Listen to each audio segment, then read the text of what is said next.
Let's do a quick tutorial on how to create and share a Google Doc. Start in your Stony Brook email. You can type in stonybrook.edu/mycloud. And then once you get to your Stony Brook email, find these 9-dot icon here and click on that and look for your Stony Brook Drive.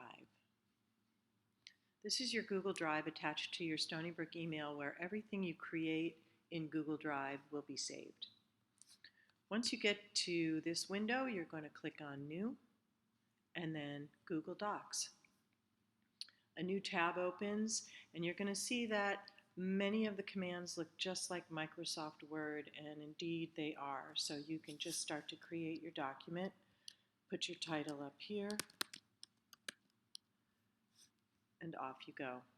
Once you're finished with the assignment and you're asked to share it or submit it, you click over here on the blue share button.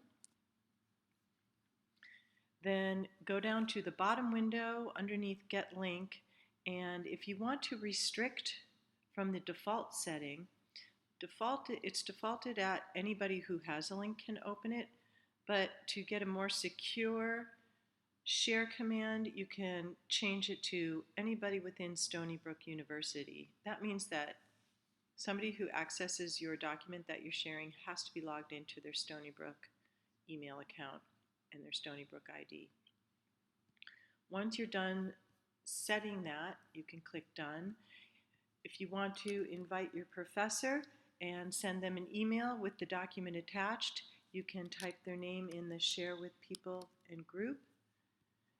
You'll see that their email will automatically pop it up once you start to type it. Make sure it's their Stony Brook email. And then over to the right, you have permissions here on what the person you're sharing with can do with your document. They could either just view it without being able to mark on it at all. They can comment on it, which would just be bubbles on the side, or they can be an editor, which means that they can change the document in any way they want. And then you click Send, and it shows up in that person's email.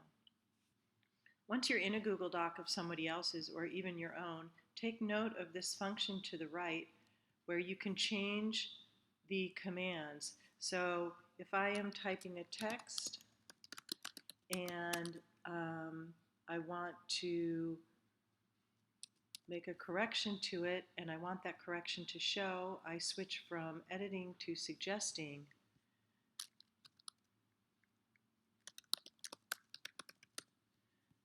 And those suggestions that I added will show up in green text and show that I was the one who made those changes. So this is a function you're going to need for peer review or for correcting answers on any of your documents, maybe. The default is always at editing unless the person doesn't have that permission. So once you're an editor, you can change the permissions. And that's how you create and share a Google Doc.